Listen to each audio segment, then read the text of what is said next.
খবর তো আমি তোমার করব। সামান্য একটা কাজের মেয়ে, সে তোমার ফোন কেন রিসিভ করবে? তার সাথে তোমার কি সম্পর্ক বলো? দেখো, মন মেজাজ আমার এমনিতেই ভালো নেই, আর তুমি শুধু শুধু অকারণে আমাকে সন্দেহ করো না। ওই গরিব ফকিনি ছোট লোক মেয়েটা কে? তার এত সাহস? গরিব ফকিনি ছোট লোক তো তুই। দাঁড়া, ধর এটা নিয়ে গিয়া রাস্তায় দাঁড়া। রাস্তায় দাঁড়ায় যা ভিক্ষা করে টাকা পাবি, ওই টাকা দিয়ে একটু ভালো কাপড় চোপড় কিনিস। যে সমস্ত জামা কাপড় পরস। কিরে, তুই এখানে কেন? হ্যাঁ, আমি সবখানে থাকবো, যেখানে যেখানে আমার নাম না হইব আমি সেইখানেই থাকবো। তার মানে এটাই সেই কাজের মেয়েটা? তোকে তো আমি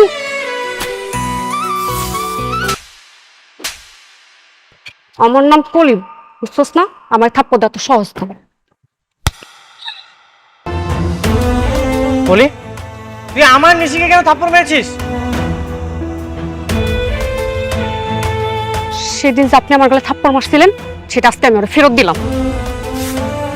ওরা তোকে থাপ্পড় দিছে, কিন্তু তুই আমাকে কেন থাপ্পড় মারলি? কারণ উনি তোকে ভালোবাসে, আর তোরে ভালোবাসে দেখে আমি থাপ্পড়টা তোরে দিচ্ছি। কারণ তোরে থাপ্পড় দেওয়া মানে ওনাকে একটা উচিত জবাব দেয়া। আর আপনি দাঁড়ায় আছেন কেন এখন এই জায়গায়? আমার লগে বাড়িতে চলেন, এখন এই মুহূর্তে বাড়িতে চলেন, নয়তো লোকজন ডাইকা কিন্তু আপনার আমি এখনই মাইর খাওয়াবো। চলেন। এই মেয়েটার এত সাহস হয় কি করে তোমাকে হুকুম করে? চলেন।